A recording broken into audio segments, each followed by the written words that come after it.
Hello everyone. Welcome back to IS Cafe. My name is Bhuvnesh and today we will start our next chapter, that is financial market. So in this lecture we will discuss following topics. First is what is the financial market, structure of financial market in India. Then after that we will discuss capital market and money market. What is the difference between the capital market and money market? Then money market instruments.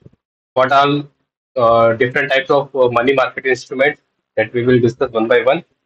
After that, we will discuss capital market, in which we will discuss equity and bond market. After that, at last, we will discuss mutual funds. So we will start. What is a financial market? Financial market क्या होता है? देखो, financial market है जिसके अंदर हम money flow को देखते हैं कि जो हमारा इन्वेस्टमेंट है, जैसा हमने जीडीपी में देखा, जीडीपी के फॉर्मूले में होता है प्राइवेट कंजम्पशन प्लस हमारा जो प्राइवेट इन्वेस्टमेंट होता है plus government expenditure plus export minus import. ये हमारा जीडीपी का एक्सपेंडिचर फॉर्मूला होता है। इसमें हम देखते हैं जो आई कंपोनेंट है, जो प्राइवेट इन्वेस्टमेंट है, वो कहाँ से आ रहा है और वो कैसे जनरेट हो रहा है। तो उसको हम समझते हैं कैपिटल मार्केट में, फाइनेंशियल मार्केट में। और फाइनेंशियल मार्केट में दो तरह के कंपोनेंट होता है। एक होता है money market, first is money market, second is capital market. तो मनी मार्केट क्या होता है? मनी मार्केट होता है जहाँ पे हम शॉर्ट टर्म की जो शॉर्टफॉल्स होते हैं फंड्स की, उसको हम फुलफिल करते हैं। तो वो हो सकता है ओवरनाइट, हो सकता है ओवरनाइट, या फिर one day, one day two day, मतलब शॉर्ट पीरियड के लिए हमें चाहिए। जो मनी क्रंच आया हुआ है, मनी की शॉर्टफॉल है, उसको फुलफिल करने के लिए हम जिस इंस्ट्रूमेंट को यूज करते हैं वो मनी मार्केट होता है। इसमें देखो, मेन इंस्ट्रूमेंट का होता है repo rate, reverse repo rate, जो हमने बैंकिंग सेक्टर में डिस्कस किया। रेपो रेट वो होती है, रेपो रेट होता है रीपर्चेज ऑप्शन एग्रीमेंट। तो उसमें होता है कि बैंक अपनी गवर्नमेंट सिक्योरिटी आरबीआई पर डिपॉजिट करते हैं, उसके अगेंस्ट बैंक से लोन लेते हैं, आरबीआई से लोन लेते हैं। और जिस रेट पे वो आरबीआई से लोन लेते हैं उसको रेपो रेट बोलते हैं। और रिवर्स रेपो में बैंक अपना जो एक्सेस फंड्स है उनको आरबीआई के पास डिपॉजिट करता है। ठीक है, उसमें भी सिक्योरिटी एक्सचेंज होती है, गवर्नमेंट सिक्योरिटी का एक्सचेंज होता है। और उस पे जो आरबीआई कमर्शियल बैंक्स को इंटरेस्ट पे करता है, वो रिवर्स रेपो होता है। तो ये शॉर्टफॉल होता है। ओवरनाइट शॉर्टफॉल को फुलफिल करने के लिए रेपो रेट से बैंक आरबीआई से लोन लेते हैं।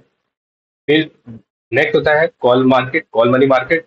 ठीक है, इसको भी हम आगे समझेंगे। Then another is commercial paper, certificate of deposits and commercial bills. तो ये सारे टूल्स है मनी मार्केट के, जो ओवरनाइट या शॉर्ट टर्म जो लिक्विडिटी क्रंच है उसको सॉर्ट आउट करने के लिए इन इंस्ट्रूमेंट का यूज होता है। Second is capital market.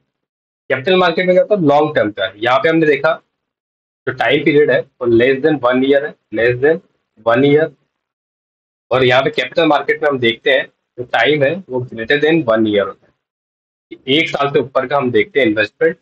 1 साल से, जैसे हम देखते हैं कि बॉन्ड्स इशू करते हैं, कंपनी बॉन्ड इशू करती है, गवर्नमेंट बॉन्ड इशू करती है 5 साल, 10 साल, 15 साल के लिए। तो लॉन्ग टर्म कैपिटल जनरेट करने के लिए कैपिटल मार्केट का यूज होता है। इसमें हम देखते हैं दो तरह का होता है, एक डेट मार्केट होता है, एक इक्विटी मार्केट होता है। इक्विटी मार्केट हम जानते हैं कि जो हमारे शेयर बाजार होता है, शेयर मार्केट होता है, जिसमें हम कंपनी के शेयर परचेज करते हैं। तो इसमें भी हम मार्केट को करते हैं, उसको डिस्कस करते हैं। तो दो तरह के मार्केट होता है, एक primary, second is secondary. Primary market वो होता है जिसमें हम डायरेक्टली सेल आउट करते हैं। लाइक हम शेयर्स को, अगर कोई कंपनी अपने शेयर्स को सेल आउट कर रही है तो फर्स्ट जो इसकी ट्रेडिंग होगी, फर्स्ट जो ये ऑप्शन दिया जाएगा वो प्राइमरी मार्केट में दिया जाएगा। देन प्राइमरी मार्केट में जैसे आईपीओ होता है, आईपीओ आईपीओ के थ्रू इनिशियल पब्लिक ऑफरिंग, इसको हम सिक्योरिटी मार्केट में डिस्कस करेंगे जो हमारा नेक्स्ट लेक्चर होगा। तो आईपीओ के थ्रू कंपनी अपने जो शेयर्स है वो डिस्ट्रीब्यूट करती है, जिसमें हाई नेट वर्थ इंडिविजुअल्स को अलॉट करती है, एफआईआई को अलॉट करती है, देन रिटेल इन्वेस्टर उनको अलॉट करती है। तो एक बार शेयर अलॉट हो जाते हैं उसके बाद इन शेयर की लिस्टिंग होती है। लिस्टिंग कहाँ होती है? जो एक्सचेंज होते हैं। ठीक है, अपना जैसे बीएससी होता है, बॉम्बे स्टॉक एक्सचेंज, या एनएससी होता है, नेशनल स्टॉक एक्सचेंज, तो इसको लिस्ट करते हैं। वहां पे जो लिस्टिंग हो रही है, जो एक्सचेंज, वो सेकेंडरी मार्केट है, वहां पे वो ट्रेडिंग होती है। जैसे ही मान लो शेयर इशू हो गए, तो एक बायर के पास शेयर है, वो अपने शेयर को सेल आउट कर देगा और उसके अगेंस्ट मनी ले लेगा, और जो बायर है वो उस शेयर को खरीद लेगा। तो ऐसे एक शेयर का ट्रांजेक्शन हो रहा है यहाँ पे, और जो उसको फैसिलिटेट कर रहा है वो एक्सचेंज है। तो ये सेकेंडरी मार्केट होता है। तो इस तरह से हम देखते हैं कि प्राइमरी मार्केट और सेकेंडरी मार्केट में इक्विटी शेयर की ट्रेडिंग होती है, ट्रांजेक्शन होते हैं, यहाँ पे कैपिटल जनरेट होती है। देन डेट मार्केट क्या होता है? डेट मार्केट मतलब इसमें हम कंपनी की ओनरशिप सेम रहती है, कि मान लो किसी भी कंपनी के पास ओनरशिप 100% है, उसके जो फाउंडर उसके पास 100% ओनरशिप है, और वो अपनी जो इक्विटी है उसको डाइल्यूट नहीं करना चाहता, वो अपनी जो कंपनी का ओवरऑल स्टेक है वो अपने पास ही रखना चाहता है। उस कंडीशन में अगर उसको कैपिटल जनरेट करना है तो वो बॉन्ड मार्केट से कैपिटल जनरेट करेगा, वो मार्केट में बॉन्ड इशू करेगा। डेट इंस्ट्रूमेंट है, बॉन्ड है, कि मान लो उसको 1 करोड़ की कैपिटल जनरेट करनी है, तो ये 1 करोड़ का एक बॉन्ड इशू कर देगा, और उस बॉन्ड के ऊपर उससे कूपन रेट डिसाइड कर देगा 6%, मतलब 1 करोड़ पे हर सालाना 6% की इंटरेस्ट रेट उसको पे आउट होगी। और अगर इस बॉन्ड की मेच्योरिटी पीरियड 5 ईयर है, तो इसकी जो फेस वैल्यू है 1 करोड़ की, वो 5 साल बाद में कंप्लीट जो भी जिस भी पर्सन के पास में ये बॉन्ड रहेगा, जो बॉन्ड बियरर है, उसको 1 लाख का जो 1 करोड़ का फेस वैल्यू है वो पूरा पूरा मिल जाएगा। और जो 1 से 5 साल के बीच में हर साल 1 से 5 साल के बीच में हर साल जो कंपनी है वो इसको 6% इंटरेस्ट देती रहेगी, 6% इंटरेस्ट देती रहेगी। ठीक है। तो इस तरह से हम देखते हैं ये बॉन्ड मार्केट करता है। इसमें जो कंपनी है उसको फंड भी जनरेट हो गया, बट उसके अगेंस्ट उसको इंटरेस्ट पे करना पड़ रहा है, तो यहाँ कंपनी का आउटगो आ रहा है, बट यहाँ पे इक्विटी सेव हो गई। कंपनी की जो ऑनरशिप है वो ऑनर के पास ही रही। बट इक्विटी मार्केट में जब हम आईपीओ के थ्रू अपने शेयर्स को सोल्ड आउट करते हैं, वहां पे हम इक्विटी को सेल आउट करते हैं, तो वहां पे इक्विटी कम हो जाती है, बट उस जो मनी आई है, जो पैसा जनरेट हुआ है, उस पर कंपनी कोई लाइबिलिटी नहीं बचती। ठीक है, वो कैसे भी यूज कर सकती है उसको, बट उस पर कोई इंटरेस्ट पे का पेमेंट उसको नहीं करना पड़ता है। तो इस तरह से हम देखते हैं कि डेट मार्केट काम करता है। डेट इंस्ट्रूमेंट कौन कौन से होते हैं?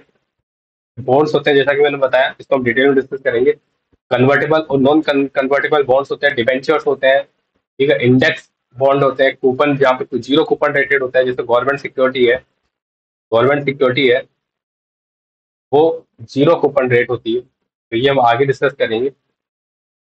तो ये ओवरऑल स्ट्रक्चर है फाइनेंशियल मार्केट का। किसी भी कंट्री में फाइनेंशियल मार्केट किस तरह से वर्क करता है, उसकी स्ट्रक्चर इसी तरह होती है कि उसके दो कंपोनेंट होते हैं।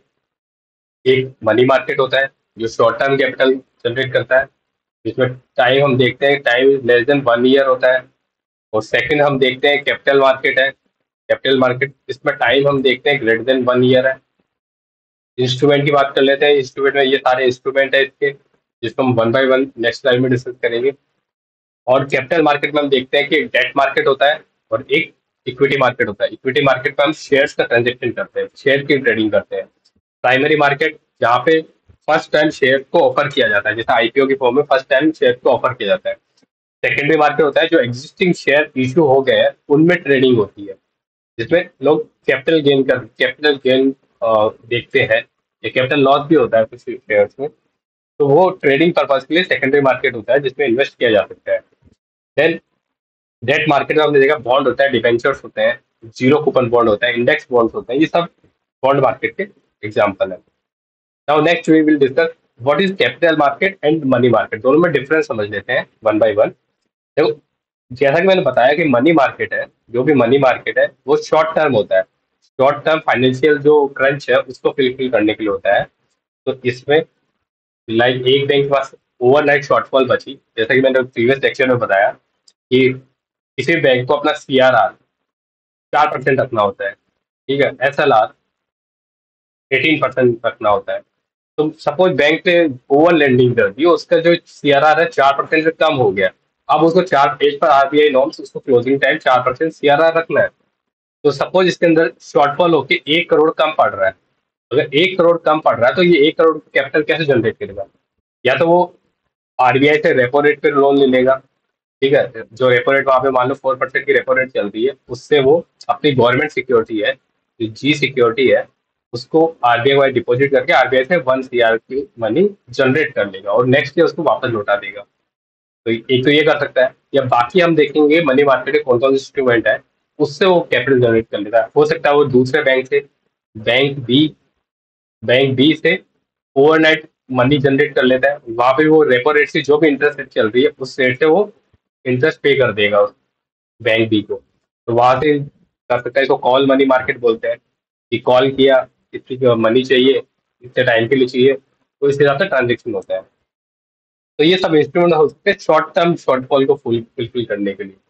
कैपिटल मार्केट में हम देखते हैं लॉन्ग टर्म फाइनेंशियल इंस्ट्रूमेंट होता है, जैसा कि मैंने बताया बॉन्ड, 5 साल का बॉन्ड होगा, 5 ईयर्स का होगा, ठीक है। या फिर हम देखेंगे 10 ईयर्स का होता है, जो डेवलपमेंट बॉन्ड्स होते हैं, ठीक है, जो डेवलपमेंट इंफ्रास्ट्रक्चर डेवलपमेंट के लिए करते हैं, वो 50 ईयर्स के भी हो सकते हैं, वो आगे हम देखेंगे। तो इस तरह से लॉन्ग टर्म इंस्ट्रूमेंट होता है।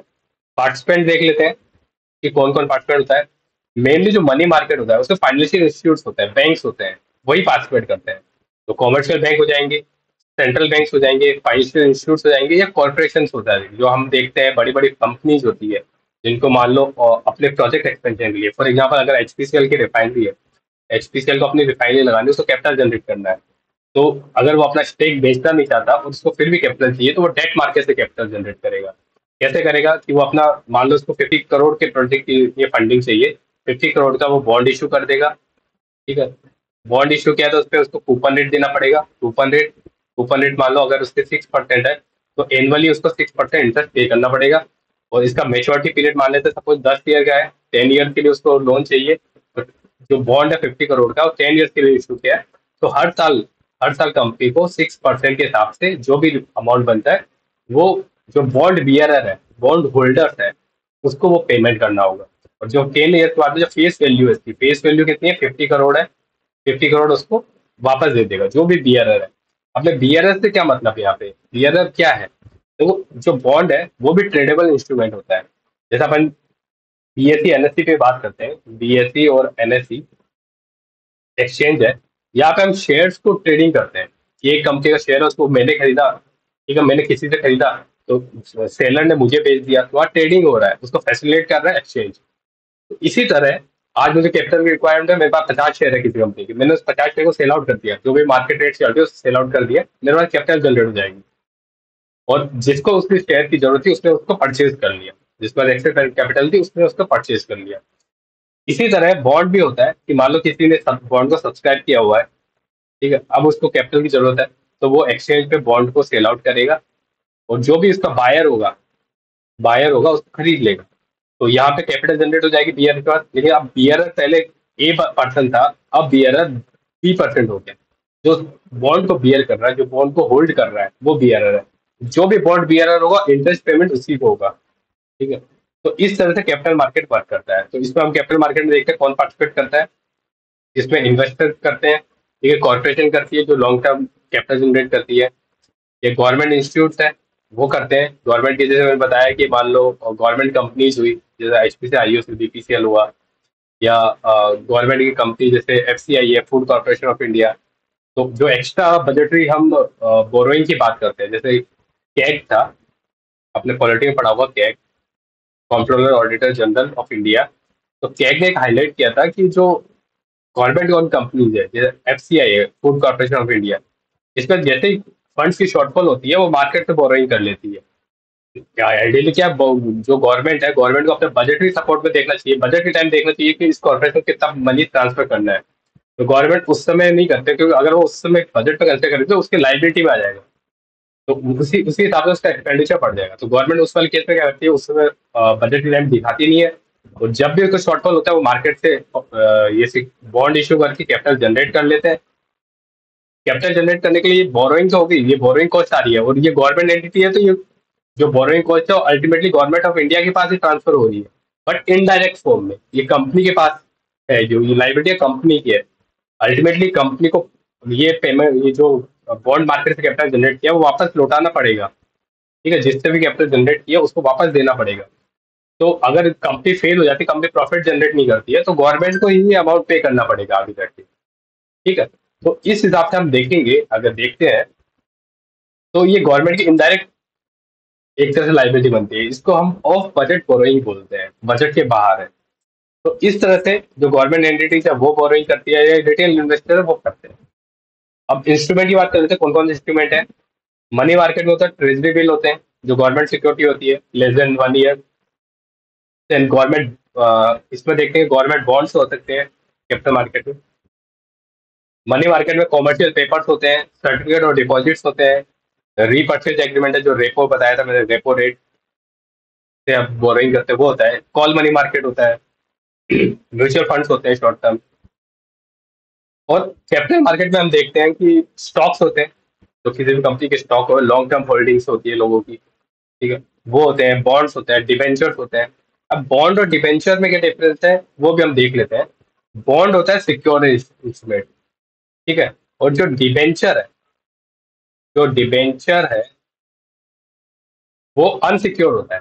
सिक्योर का मतलब क्या है कि मान लो मेरे को 100 करोड़ का बॉन्ड इशू करना है, तो मुझे 100 करोड़ के एसेट्स एसेट्स अंडरलाइन एसेट्स रखने पड़ेंगे जिसके अगेंस्ट में ये बॉन्ड इशू कर रहा हूँ। कल को ये मान लो कंपनी डिफॉल्ट करती है, बॉन्ड जो बॉन्ड बियरर है उसको फेस वैल्यू देने से डिनाई करती है, ये कंडीशन में नहीं होती है, तो अंडरलाइन एसेट्स को लिक्विडेट करके वो कैपिटल जनरेट की जा सकती है और बॉन्ड बियरर को पैसा दे पाए।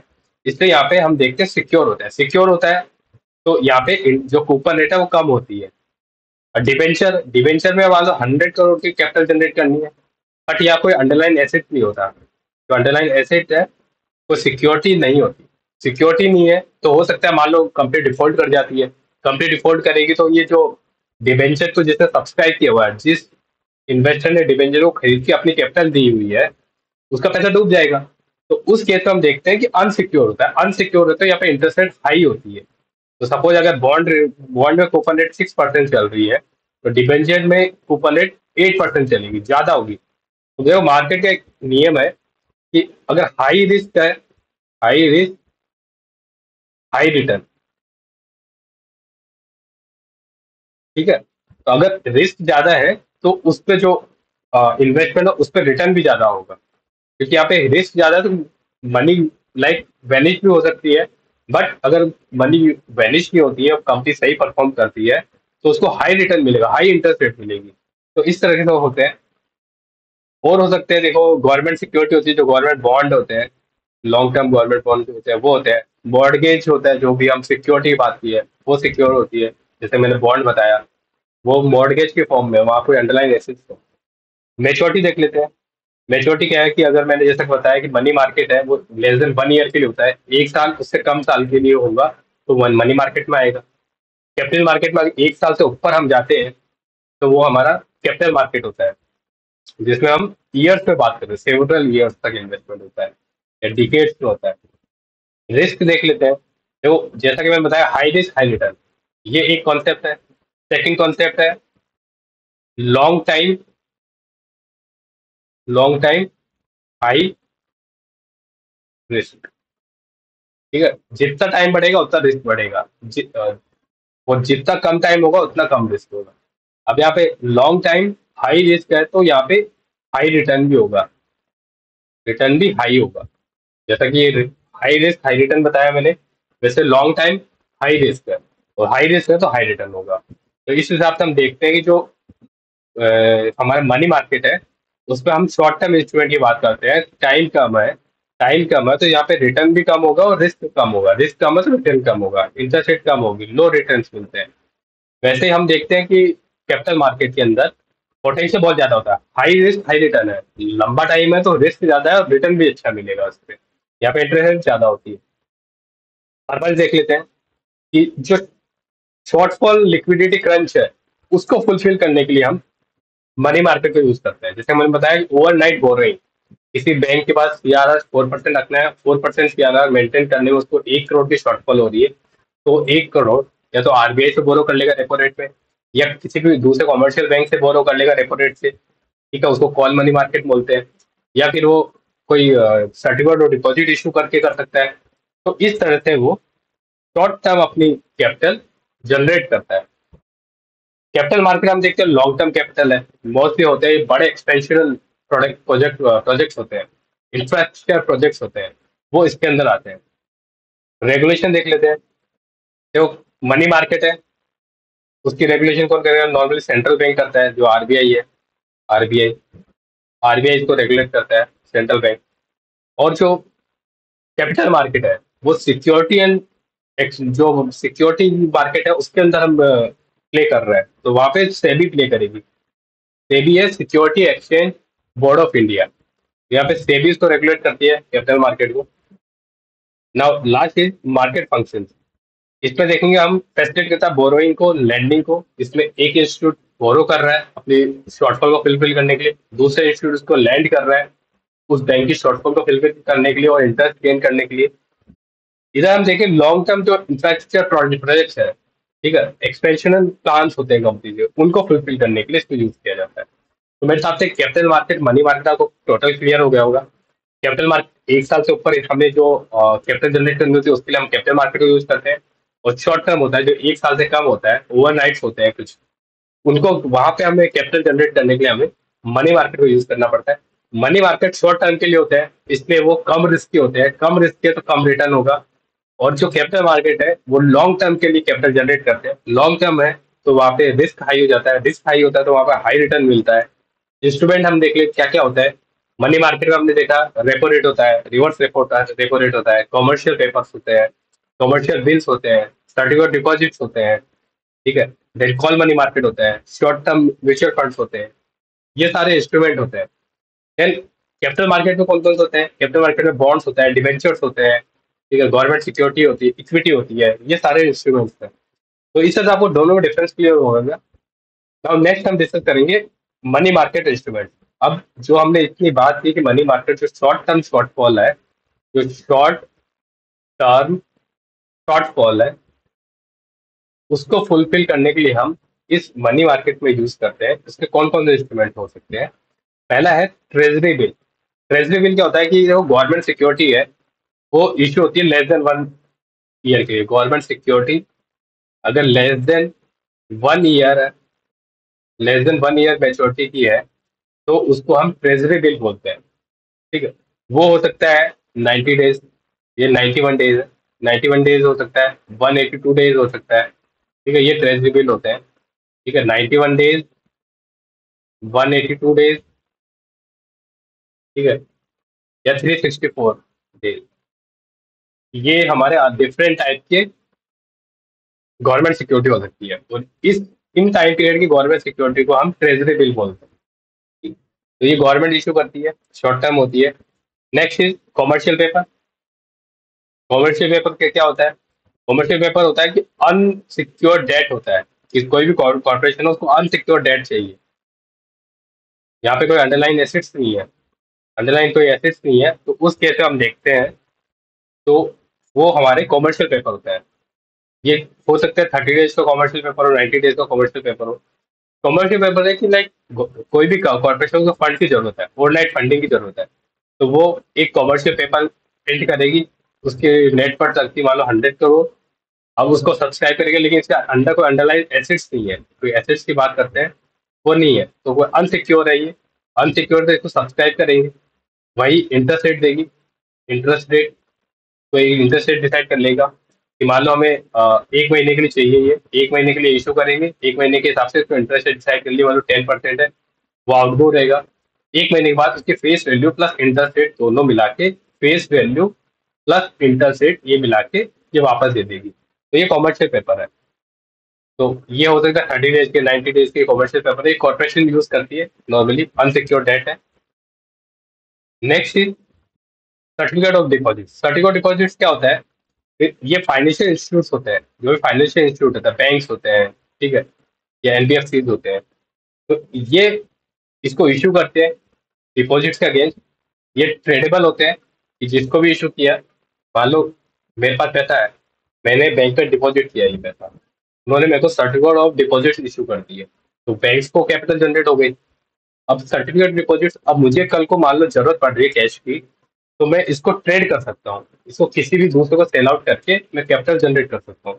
तो इसलिए ये ट्रेडेबल होते हैं, ट्रांसफरेबल होते हैं, कि जो भी बियरर है जिसके पास है, ये बियरर पेपर हो गया एक तरह से, बियरर लाइक नोट हो गया, जिसमें जिसके पास भी ये रहेगा कॉमर्शियल ये सर्टिफिकेट डिपॉजिट रहेगा, उसी को फेस वैल्यू का अमाउंट मिलेगा प्लस इंटरेस्ट मिलेगा। तो ये ट्रेडेबल है, मार्केट में ट्रेड कर सकते हैं। ये time deposit with fix maturity है, कि हमने डिसाइड कर लिया 1 महीने के बाद इसकी मेच्योरिटी जाएगी, 1 महीने के बाद इसको वापस कर देंगे, तो ये फिक्स मेच्योरिटी होती है, फिक्स टाइम पीरियड के बाद इसको वापस फॉलो अप कर लेते हैं। तो ये हो सकता है 6 मंथ के कमर्शियल डिपॉजिट हो सकते हैं, सर्टिफिकेट डिपॉजिट हो सकते हैं, 1 ईयर के सर्टिफिकेट ऑफ डिपॉजिट हो सकते हैं। नेक्स्ट इज रीपर्चेज एग्रीमेंट, जो रेपो है, रीपर्चेज ऑप्शन एग्रीमेंट। तो रेपो रेट है ये, उससे जो कॉमर्शियल बैंक्स होते हैं वो आरबीआई से बोरो करते हैं। यहाँ पे जैसे कि मैंने बताया कि सिक्योरिटी, गवर्नमेंट सिक्योरिटी वो ट्रेड होती है कि जो बैंक है, कॉमर्शियल बैंक है, वो आरबीआई को अपने गवर्नमेंट सिक्योरिटी देके आरबीआई से कैपिटल जनरेट करेगा। ये ओवरनाइट होते हैं, मान लो 1 दिन 2 दिन की शॉर्टफॉल होती है, या टर्म। हम टर्म रेपो रेट की बात करते हैं, ये होता है कि मान लो 14 डेज का है, अभी तक हम ओवरनाइट रेपो रेट की बात करते हैं, आप 14 डेज का देखते हैं कि 14 14 दिन का होता है, तो यहाँ पे इंटरेस्ट रेट हम देखेंगे कि यहाँ पे थोड़ी ज्यादा होगी क्योंकि डेज बढ़ गए, जैसा कि होता है कि high time high risk, high risk high return, तो यहाँ पे इंटरेस्ट रेट बढ़ जाएगी। तो इस तरह से हम देखते हैं टर्म रेपो रेट वो ज्यादा होती है, रेपो रेट थोड़ी कम होती है, उस रेट से वो आरबीआई से बोरो करते हैं। ये हो सकता है 7 डेज का रेपो रेट होता है, ओवरनाइट रेपो रेट होता है, ये सब हो सकते हैं। Then next is money market fund. Money market fund जो इंस्ट्रूमेंट होते हैं वो होते हैं म्यूचुअल फंड्स होते हैं, जैसे mutual fund investing mutual market. ठीक है, मनी मार्केट में जो म्यूचुअल फंड इन्वेस्ट करते हैं, म्यूचुअल फंड्स क्या होता है उसको हम इसी स्लाइड में देखेंगे कैसा होता है। म्यूचुअल फंड्स होती है, कंपनीज होती है, वो फंड मैनेजर होती है, वो कैपिटल जनरेट करती है और उसको अलग अलग पोर्टफोलियो में इन्वेस्ट करती है, कुछ इक्विटी में करेगी, कुछ डेट मार्केट में करेगी, या कुछ में दोनों मिला के करेगी। और इक्विटी में भी 10 अलग अलग कंपनी में इन्वेस्ट कर रही है, डेट मार्केट में अलग अलग डेट मार्केट में कर रही है, कुछ जगह कंपनी के बॉन्ड्स पे कर रही है, कुछ जगह गवर्नमेंट सिक्योरिटी में कर रही है, कुछ जगह गवर्नमेंट बॉन्ड्स पे कर रही है, कुछ जगह ट्रेजरी बिल में कर रही है। तो इस तरह से जो इन्वेस्ट करती है वो हमारे पास होता है म्यूचुअल फंड। अब म्यूचुअल फंड अगर मनी मार्केट में इन्वेस्ट कर रहा है तो वो कॉल मनी मार्केट में आ जाएगा, अगर ये कैपिटल मार्केट में करता है तो कैपिटल मार्केट में आ जाएगा। Then next is commercial paper. Commercial paper क्या होता है? कॉमर्शियल पेपर अनसिक्योर होता है। ठीक है, जो हमने देखा ही यहाँ पे कॉमर्शियल पेपर सेम वही है, डबल बार आ गया है। ये अनसिक्योर है कॉमर्शियल पेपर, जो जैसा कि मैंने बताया कुछ अंडरलाइन सिक्योरिटी नहीं है, तो इसके लिए कंपनी को क्रेडिट रेटिंग के ऊपर डिपेंड करता है। अगर किसी कंपनी की क्रेडिट रेटिंग अच्छी है वही इशू कर पाएगी ये, बाकी किसी को ये अलाउ नहीं करेंगे। कि मान लो किसी की क्रेडिट रेटिंग अच्छी नहीं है तो उसको अलाउ नहीं है कॉमर्शियल पेपर इशू करना। तो जो क्रेडिट रेटिंग क्या होती है कि उसकी probability to repay is high. अगर मान लो किसी क्रेडिट रेटिंग ए प्लस है, AAA+ है, तो मतलब ये कंपनी डिफॉल्ट नहीं करेगी, ये मार्केट जो भी लोन ले रही है, चाहे मार्केट जो भी कैपिटल जनरेट कर रही है उसको रीपे करेगी। तो ये यहाँ पे सिक्योरिटी दे रहे हैं। अगर यहीं पे रेटिंग डाउनग्रेड होके C माइनस हो जाती है, ठीक है, कि C ग्रेड में चला जाता है, तो हम देखेंगे इसकी डिफॉल्ट करने की प्रोबेबिलिटी बढ़ जाती है। तो यहाँ पे जो भी इन्वेस्ट करेगा उसको डिफॉल्ट की रिस्क बहुत ज्यादा रहेगा, उसको पैसा डूब सकता है, क्योंकि कंपनी डिफॉल्ट करेगी तो रीपेमेंट नहीं कर पाएगी, रीपेमेंट नहीं कर पाएगी, डिफॉल्ट करेगी, यहाँ पे पैसा मतलब उसका डिपोजिटर का पैसा फंस जाएगा। तो इनको अलाउ नहीं करते हैं। अगर यहाँ पे अंडरलाइन सिक्योरिटी होती है दोनों केस में तो अलाउ हो जाता है यहाँ, लेकिन यहाँ पे कोई अंडरलाइन सिक्योरिटी नहीं है, यहाँ के हमने देखा कि अनसिक्योर है, यहाँ पे कोई एसेट्स नहीं है अंडरलाइन, तो ये हाईली रिस्क हो जाते हैं। इससे जो क्रेडिट रेटिंग जिसकी अच्छी होती है केवल उसी को अलाउ होता है, वही लेस देन 1 ईयर के लिए अलाउ होता है ये। तो ये कॉमर्शियल पेपर होता है जो कॉर्पोरेशन इशू करती है 90 डेज के लिए, वो हम देख सकते हैं। Then next is commercial bill. अब कॉमर्शियल पेपर और कॉमर्शियल बिल में क्या डिफरेंस है? कॉमर्शियल बिल होता है कि बिल के अगेंस्ट, मान लो किसी को, यहाँ पे ट्रेडर ए है, दो कंपनी लेते हैं हम, कंपनी ए ने कंपनी बी को ट्रांसफर किया, कि सपोज हमारे पास कंपनी ए है, कंपनी बी है, कंपनी ए ने रॉ मटेरियल के फॉर्म में 1 मंथ के क्रेडिट पे मान लो 1000 रुपीज, 1000 रुपीज का रॉ मटेरियल कंपनी बी को दिया, इसके अगेंस्ट उसको बिल इशू कर देगा, जो ये बी है वो बिल इशू करेगा। ठीक है, और बिल रहेगा कि मतलब 1 महीने बाद उसको 1000 रुपये मिलेंगे। अब मान लो बोरोवर है, बोरोवर को आज कैपिटल की जरूरत है, वो कैसे करेगा, मतलब महीने भर वो वेट नहीं कर पाएगा, तो वो क्या करेगा, मान लो 10वें दिन बाद में उसको कैपिटल की जरूरत पड़ती है तो ये इस इंस्ट्रूमेंट को सेल आउट कर देगा, बेच देगा। तो जो भी इसको खरीदेगा, मान लो पर्सन सी है, उसने इसको खरीद लिया इस बिल को, और यहाँ पे 1000 रुपीज था, उसकी जगह उसने 990 के अंदर इसको बेच दिया। तो जो ए था उसको 990 रुपीज कैपिटल मिल गई 10 दिन बाद में। और यहाँ पे सी है, सी को क्या हुआ कि सी जब भी 1 महीने का टाइम खत्म होगा 1 मंथ का, वो बी के पास जाकर वापस कैपिटल जनरेट कर सकता है। इस तरह से ये जो कॉमर्शियल बिल है वो ट्रेड कर रहा है। तो उससे हम देखते हैं कि बिजनेसेस उसको कैसे यूज करती है अपने शॉर्टफॉल को फुलफिल करने के लिए। तो ये होता है हमारे कॉमर्शियल बिल। ये भी एक शॉर्ट टाइम के लिए होता है, 1 साल से कम के लिए होता है, मोस्टली 90 डेज का होता है।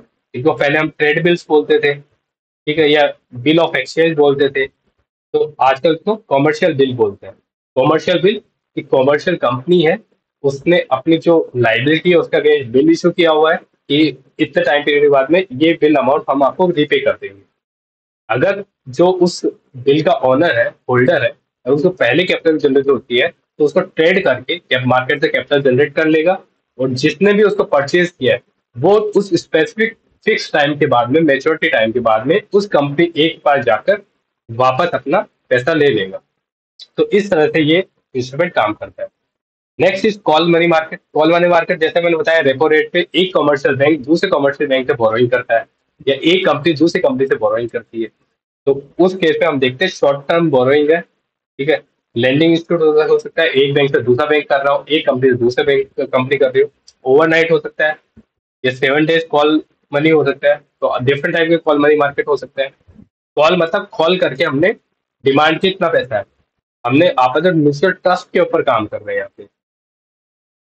फिर next is cash management bill. Cash management क्या होता है? शॉर्ट टर्म गवर्नमेंट सिक्योरिटीज होती है जो गवर्नमेंट की नीड है उसको फुलफिल करने के लिए। शॉर्ट टर्म, मान लो अभी हम ट्रेजरी बिल हो रहा है 90 डेज 180 डेज, तो उसके सिमिलर ही ये है कि वैसे ही एक अलग से इंस्ट्रूमेंट का नाम दे दिया कि गवर्नमेंट को अपने शॉर्टफॉल फुलफिल करने के लिए एक अलग से इंस्ट्रूमेंट दे दिया जो उसको बजटरी सपोर्ट के अलावा कैपिटल जनरेट करना पड़ रहा है। तो इस तरह से हमने डिस्कस किया कि ये डिफरेंट टाइप के हो सकते हैं। इसमें हम एक म्यूचुअल फंड को भी यूज कर सकते हैं, म्यूचुअल फंड को भी ऐड कर सकते हैं, ठीक है, वो भी इसका पार्ट हो जाएगा। तो यहाँ पे जो मेन मेन इंपॉर्टेंट है मनी मार्केट के इंस्ट्रूमेंट, वो ट्रेजरी बिल है जो गवर्नमेंट सिक्योरिटी होती है 91 days 180 days. Then commercial paper है। कॉमर्शियल पेपर जैसे मैंने बताया कि ये अनसिक्योर होता है, अनसिक्योर तो हाई रिस्क होता है, इसलिए यहाँ पे क्रेडिट रेटिंग की जरूरत पड़ती है, ठीक है। जो अच्छी हाई क्रेडिट रेटिंग वाली जो कंपनी है वही इशू कर सकती है। देन आगे हमने देखा सर्टिफिकेट ऑफ डिपॉजिट्स देखा, जो फाइनेंशियल इंस्टीट्यूट्स है, बैंक हुए, एनबीएफसी हुए, ठीक है, डीएफआई भी हुए, ये मार्केट में इशू करते हैं। और इसके अगर इसको ट्रेडेबल भी होता है, अगर जो बियरर है उसको कैपिटल की जो रिक्वायरमेंट है उसको ट्रेड करके कैपिटल जनरेट कर सकता है, ट्रांसफरेबल है। देन रेपो रेट और रिवर्स रेपो हमने पहले भी डिस्कस किया बैंकिंग सेक्टर में। देन मनी मार्केट हमने डिस्कस किया, मनी मार्केट फंड था जो म्यूचुअल फंड था वो इशू करते हैं, जैसे मैंने बताया कि शॉर्ट टर्म मार्केट में इन्वेस्ट करते हैं तो वो आते हैं। कॉमर्शियल बिल मैंने बताया कि कंपनी ए कंपनी बी के अंदर ट्रेडिंग हो रही है और उसकी कंपनी ए की लाइबिलिटी कंपनी बी के कैश होके होती है, उसके लिए कंपनी बी कंपनी ए को एक बिल इशू करके देती है कि आपको इस मेच्योरिटी पीरियड के बाद में आपको ये कैपिटल मिल जाएगी। और उससे पहले अगर कंपनी ए को कैपिटल की रिक्वायरमेंट होती है तो उस बिल को सेल आउट करके मार्केट में ट्रेड करके कैपिटल जनरेट कर सकता है। तो कॉल मनी मार्केट में बताया कि कॉल करके हम मनी की रिक्वायरमेंट करते हैं, शॉर्ट टर्म है जिसके अंदर हम बैंक्स कर रहे हैं, एक बैंक दूसरे बैंक से बोरोइंग करता है। रेपो में देखो आरबीआई से बोरोइंग हो रही थी, यहाँ पे एक बैंक से दूसरे बैंक को बोरोइंग हो रही है, या एक कंपनी से दूसरी कंपनी को बोरोइंग हो रही है। तो ये सारे इंस्ट्रूमेंट है मनी मार्केट के। नेक्स्ट हम देखते थे कैपिटल मार्केट। कैपिटल मार्केट क्या होता है? देखो कैपिटल मार्केट के दो मैंने बताया, जो मैंने फर्स्ट स्लाइड में बताया कि कैपिटल मार्केट कैसे काम करता है।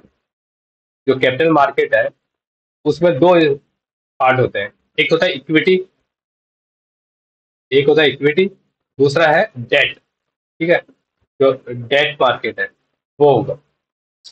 अब इक्विटी है, इक्विटी मार्केट में हम देखते हैं कि शेयर्स की ट्रेडिंग होती है, कंपनी की ओनरशिप की ट्रेडिंग होती है। मान लो कंपनी के पास 100% किसी के पास ओनरशिप है, 100% में वो 10% ओनरशिप को सेल आउट करने जाता है। तो 10% या तो डायरेक्ट डायरेक्ट प्राइवेट प्लेसमेंट से कर सकता है कि किसी प्राइवेट कंपनी को डायरेक्टली अपने डील करके 10% इक्विटी भेज दी, लाइक फ्लिपकार्ट ने सेल आउट की वॉलमार्ट को। या फिर देखते हम बाकी किसी कंपनी ने, जैसे अमेजोन है, अमेजोन ने परचेज किया यहाँ पे एफडीआई के फॉर्म में। बेस्ट एग्जाम्पल फ्लिपकार्ट का है, फ्लिपकार्ट ने वॉलमार्ट को अपनी इक्विटी शेयर लॉट की, तो वो डायरेक्ट डील हुई है। तो या प्राइवेट प्लेसमेंट से कर सकते हैं सेकंड हो सकता है आईपीओ के फॉर्म में, कि हम आईपीओ के फॉर्म में प्राइमरी जो मार्केट है उसके अंदर हम अपने फर्स्ट टाइम, आईपीओ होता है initial public offering, first time अपने शेयर्स की ऑफर कर रहे हैं, तो उस केस में हम इसको मार्केट में अपनी ओनरशिप बेचकर कैपिटल जनरेट करते हैं।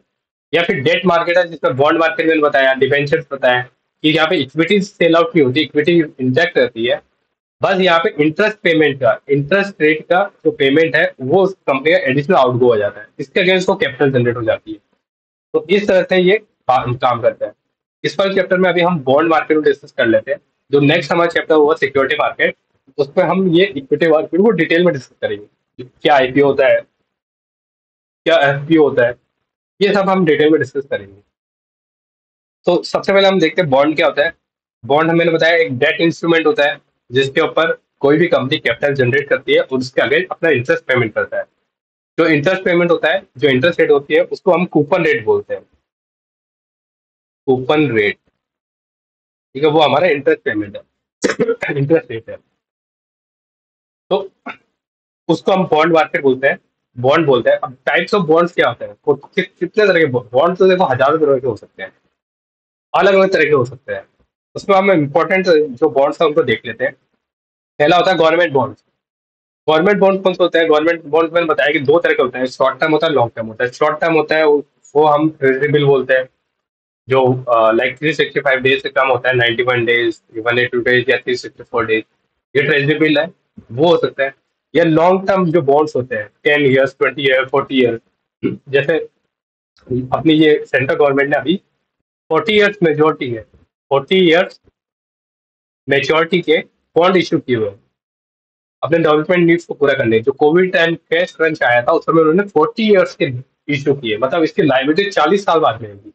आज उन्होंने कैपिटल जनरेट कर ली, हर साल उनको बस इसके इंटरेस्ट पे करना पड़ रहा है, लेकिन जो प्रिंसिपल अमाउंट है, जो टोटल प्रिंसिपल अमाउंट है, वो उनको 40 ईयर्स के बाद पे करना होगा। तो 40 ईयर्स तक उन्होंने अपनी लाइबिलिटी शिफ्ट कर ली है। तो इस तरह से हम देखते हैं गवर्नमेंट एंटिटीज इशू करती है, गवर्नमेंट करती है, और ये करता है आरबीआई, गवर्नमेंट के बिहाफ पे आरबीआई इशू करता है। ठीक है, आरबीआई इसका मैनेजर होता है। इसमें ई कुबेर करके आरबीआई का पोर्टल है जिसपे इन सिक्योरिटी का ट्रांजेक्शन होता है। गवर्नमेंट सिक्योरिटी सेल आउट कैसे होती है कि ई कुबेर करके गवर्नमेंट, इसका आरबीआई का एक पोर्टल है जिसके अंदर गवर्नमेंट सिक्योरिटी की ट्रेडिंग करते हैं, इशू करते हैं। तो इस पर आ सकता है ट्रेजरी बॉन्ड्स आ जाते हैं, बॉन्ड्स आ जाते हैं, जापानीज बॉन्ड, इंडियन बॉन्ड्स, जो गवर्नमेंट सॉवरेन बॉन्ड्स है जो गवर्नमेंट इशू कर रही है। यहाँ पे देखेंगे हम एक तरह से सॉवरेन बॉन्ड्स भी अपने पास, सॉवरेन बॉन्ड्स होते हैं कि सॉवरेन गवर्नमेंट इशू करती है, कि कोई भी गवर्नमेंट इशू कर रही है, ठीक है, वो हमारे पास सॉवरेन बॉन्ड्स होते हैं। जैसे हम देखते हैं कि कोई सुमराई बॉन्ड्स हो गए, यूरो बॉन्ड्स हो गए, यूरोपियन यूनियन ने इशू किए। तो ये सॉवरेन बॉडी इशू कर रही है, सॉवरेन गवर्नमेंट इशू कर रही है, तो वो सॉवरेन बॉन्ड्स बोलते हैं। तो next is, second is corporate bonds. Corporate bonds है जैसे गवर्नमेंट इशू कर रही है वैसे ही कॉर्पोरेट्स कर सकती है, जो बड़ी बड़ी बिग फर्म्स है, कंपनीज है। सपोज अडानी ग्रुप है, अभी हम देखते हैं अडानी ग्रुप है, अडानी को अभी कैपिटल जनरेट करनी पड़ रही है, ठीक है, वो अपनी इक्विटी सेल आउट नहीं करना चाहते हैं, क्योंकि अभी देखो अडानी शेयर्स है वो काफी डाउन पे है। जो हिंडनबर्ग रिपोर्ट आई थी जनवरी में, 24 जनवरी की हिंडनबर्ग रिपोर्ट के बाद हम देखते हैं अडानी शेयर्स का ग्राफ कुछ इस तरह से चल रहा था। ये 24 जनवरी है, उसके बाद ये इस तरह से डाउनफॉल होता गया, या कंसोलिडेट कर रहा है। तो अभी जैसे ही यूएस एजेंसी ने बताया कि जो हिंडनबर्ग रिपोर्ट है वो इररिलेवेंट है, मतलब उसको कोई लॉजिकल नहीं है, उसकी कोई लाइक लॉजिकल एनालिसिस नहीं किया हुआ, वो फेक है, तो अडानी शेयर अब ऊपर चढ़ना स्टार्ट हो रहे हैं। तो हम यहाँ पे देखते हैं कि इस पीक से लेकर अभी ये डाउनफॉल पे आ गए। तो अगर ये इक्विटी शेयर को बेचेंगे इस रेट पे, सपोज यहाँ पे 4,000 का शेयर होता था, अभी ये 1,000 का शेयर मिल रहा है, तो अगर ये अपनी इक्विटी को इस रेट पे डाइल्यूट करते हैं, सपोज अपने 5% इक्विटी सेल आउट करके अब कैपिटल जनरेट करते हैं, तो यहाँ पे बहुत कम पैसा मिलेगा उनको। अगर वो जनवरी के महीने में करते, हिंडनबर्ग रिपोर्ट से पहले करते, उनको 4 गुना पैसा मिलता। मान लो अगर उनको 1,000 शेयर बेचना पड़ रहा है, अभी अपनी 5% इक्विटी बेचने के लिए 1,000 शेयर बेचने पड़ रहे हैं, तो यहाँ पे जो कैपिटल जनरेट होती है 4,000 इंटू 1,000 मिलती है उनको। तो यहाँ पे आज की डेट में अगर इशू करता है 1,000 इंटू 1,000 मिल पा रही है उसको कैपिटल, तो यहाँ पे 1/4 कैपिटल कम हो गई, 1/4 मनी उसको कम मिल पा रही है। इसलिए अडानी अभी यहाँ पे प्रेफर नहीं करेंगे कि अपनी इक्विटी को सेल आउट करके कैपिटल जनरेट करें। तो सेकंड उनके पास क्या ऑप्शन बचता है कि वो बॉन्ड इशू कर देते हैं। अब देखो, कंपनी अगर रिस्की है तो बॉन्ड भी रिस्की हो जाएगा। अगर मान लो कंपनी फेक हुई, इंटरनल की रिपोर्ट गलत सही है, तो कंपनी मतलब अपनी फोर्स कर रही थी अपने अकाउंट्स के अंदर, इस वजह से उसका शेयर भाग रहा था, तो रिस्क ये कभी भी डिफॉल्ट कर सकती है। यहाँ पे जो कंपनी का outgoing interest rate, coupon rate बोलते हैं जिसको, वो कूपन रेट हाई हो सकता है। मान लो अगर मार्केट में 6% चल रहा है तो इसको 8% देना पड़ रहा है, बट इसके कंपैरिजन में यहाँ पे इसको बेनिफिट है। और यहाँ पे जैसे अभी पॉजिटिव वाइब्स आ गई कि यूएस एजेंसी ने बोला है कि हिंडनबर्ग रिपोर्ट इररिलेवेंट है, तो इससे लोगों का ट्रस्ट बढ़ गया है। तो हो सकता है 8% इंटरेस्ट की जगह अब उसको 7% ही इंटरेस्ट रेट देना पड़े। तो ये बॉन्ड मार्केट हमेशा कंपनी के फेवर में काम करता है। उसको जो उसकी लाइबिलिटी है वो एक मैच्योरिटी पीरियड के बाद ही आने वाली है, तब तक वो अपने प्रॉफिट मार्जिन को बढ़ाकर, अपने प्रॉफिट्स को बढ़ाकर उसका जो बॉन्ड इशू किया है, बॉन्ड की लाइबिलिटी उसको फुलफिल कर सकता है। अगर 10 ईयर्स का बॉन्ड इशू किया है तो 10 साल बाद उसको जो फेस वैल्यू है बॉन्ड की वो पे करनी है। तो 10 साल का उसका टाइम पीरियड है जिसके अंदर वो अपना प्रॉफिट बढ़ा के उसके लोन को रीपे कर सकता है। तो ये कॉर्पोरेट बॉन्ड्स होते हैं। तो पहला हमने देखा कि गवर्नमेंट बॉन्ड्स है, जो हमने अच्छे से देखा। कैपिटल बॉन्ड्स देखा जो कॉर्पोरेट है वो इशू करती है, डेट इंस्ट्रूमेंट है। रिस्कियर देन गवर्नमेंट बॉन्ड है, तो गवर्नमेंट कभी डिफॉल्ट नहीं करती। हमारा अजम्पशन है गवर्नमेंट हमेशा डिफॉल्ट नहीं करेगी। तो ये बात अलग है कि श्रीलंकन गवर्नमेंट की हालत खराब है, वो डिफॉल्ट कर रही है, लेकिन समाव वो भी मैनेज कर रही है। ठीक है, वो आईएमएफ से लोन ले रही है, इंडियन गवर्नमेंट से अपना डेट रिस्ट्रक्चर करवा रही है, ये चाइना से करवा रही है। तो वो अपने फाइनेंशियल्स को सुधारने की कोशिश कर रही है, ओवरऑल इकोनॉमिक कोलैप्स नहीं होने दे रही है। ये पाकिस्तान में फाइनेंशियल क्राइसिस चल रही है, बट ये बहुत रेयर है। इतनी सारी कंट्रीज है, सबकी इकोनॉमी मोरलेस स्टेबल होती है, गवर्नमेंट डिफॉल्ट नहीं करती। ये बहुत 2-3 कंट्रीज है जहाँ पे फाइनेंशियल क्राइसिस आ सकती है, वहां पे डिफॉल्ट होने के चांसेस हैं, लेकिन मोरलेस कंपनी के कंपेरिजन गवर्नमेंट स्टेबल होती है, गवर्नमेंट बॉन्ड सिक्योर होते हैं, वो गवर्नमेंट कभी भी डिफॉल्ट नहीं करती। कंपनी हो सकती है डिफॉल्ट कर जाए, जो यस बैंक है, यस बैंक डिफॉल्ट करने लग रहा था, या फिर हम देखते पंजाब महाराष्ट्र कोऑपरेटिव बैंक है, उसने डिफॉल्ट किया। तो ये रिस्की होते हैं। अगर इन ये कंपनीज अगर लोन इशू कर रहे हैं तो रिस्की है, तो यहाँ पे इंटरेस्ट रेट ज्यादा पे करनी पड़ेगी। तो ये हमने देखा, कोकोला कोई कंपनी है वो बॉन्ड इशू कर रही है, माइक्रोसॉफ्ट है वो कंपनी बॉन्ड इशू कर रही है, या अडानी है, अडानी बॉन्ड इशू कर रही है। Next is municipal bonds. Municipal bonds होते हैं लाइक इनको मुनिसिपलिटी बोलते हैं। जो म्यूनसिपालिटीज है वो अपने डेवलपमेंट जो वर्क है उसको कंप्लीट करने के लिए, अगर उसको मान लो म्यूनसिपालिटीज आती है स्टेट गवर्नमेंट के अंदर, ठीक है, तो हम देखते हैं 3 टीयर स्ट्रक्चर देखते हैं। हमारा सेंटर स्टेट है और थर्ड हमारे पास आता है म्यूनसिपालिटी या फिर पंचायती राज डिस्ट्रिक्ट। तो इनको हम देखते हैं, इनको फंडिंग कहाँ से आती है, या तो स्टेट गवर्नमेंट देती है, या कुछ सर्टेन केसेस में सेंट्रल गवर्नमेंट ट्रांसफर करती है। क्योंकि हमेशा फंड्स का क्रंच रहता है।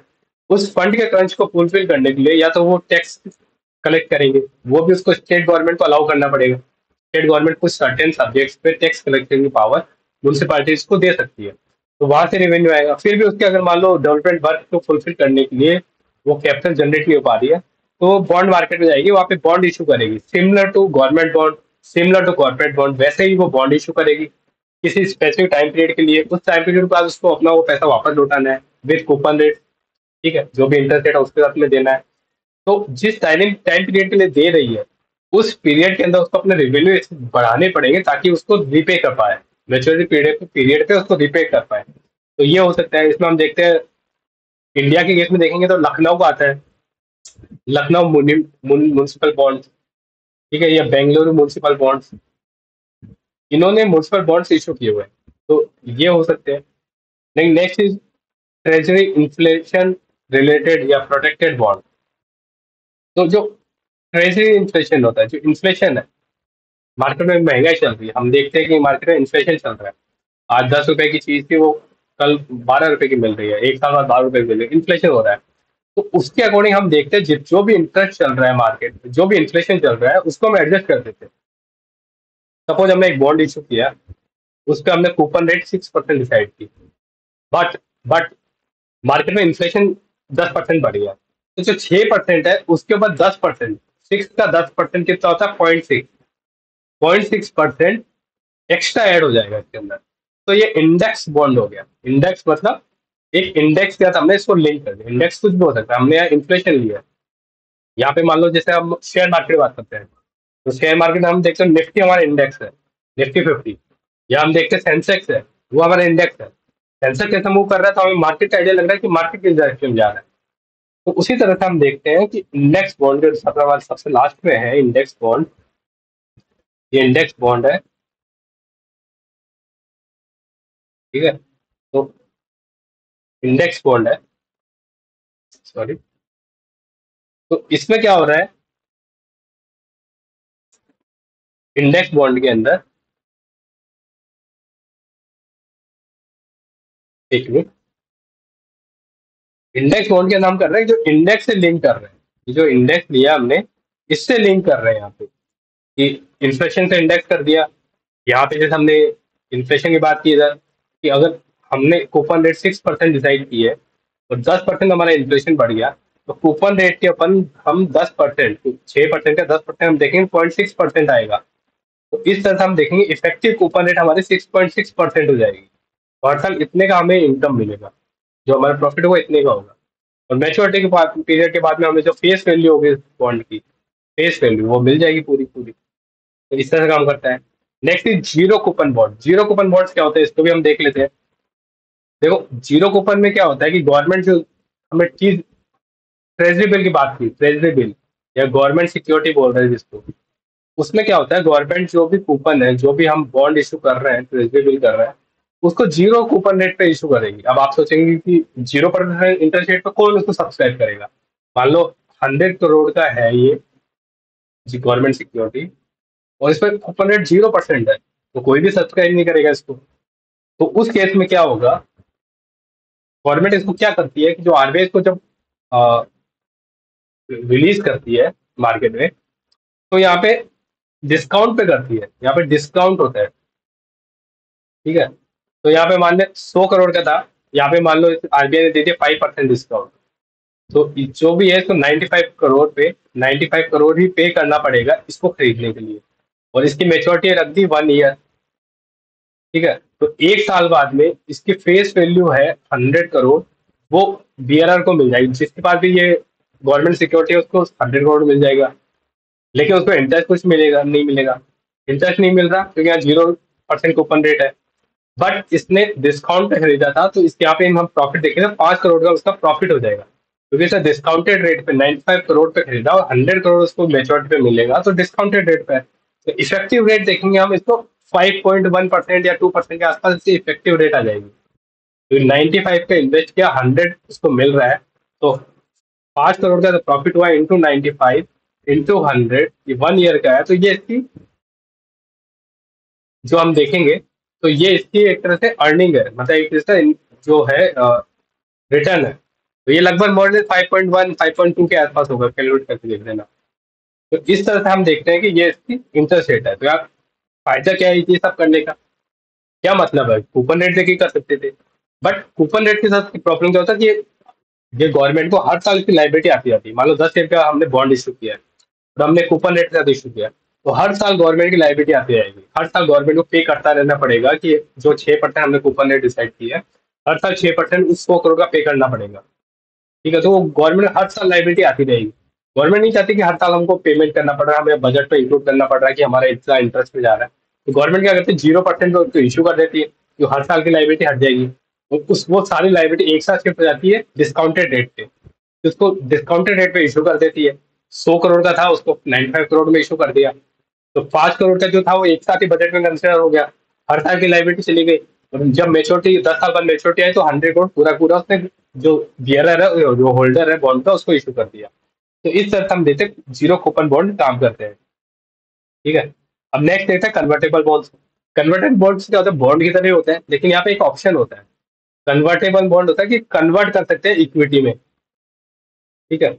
किसी भी कंपनी ने बॉन्ड इशू किया है, और अगर वो कन्वर्टेबल बॉन्ड है, तो उसका ऑप्शन होता है कि वो इसको इक्विटी में कन्वर्ट कर सकता है, ठीक है। तो मान लो अगर उसको उस बॉन्ड का पैसा नहीं चाहिए, तो गवर्नमेंट कंपनी को ऑफर करती है कि आप इतने उस अमाउंट का इक्विटी ले लीजिए। मान लो 0.2% इक्विटी बनती है, तो 0.2% शेयर ले लीजिए उस कंपनी के, तो वो कन्वर्टेबल होता है, ठीक है।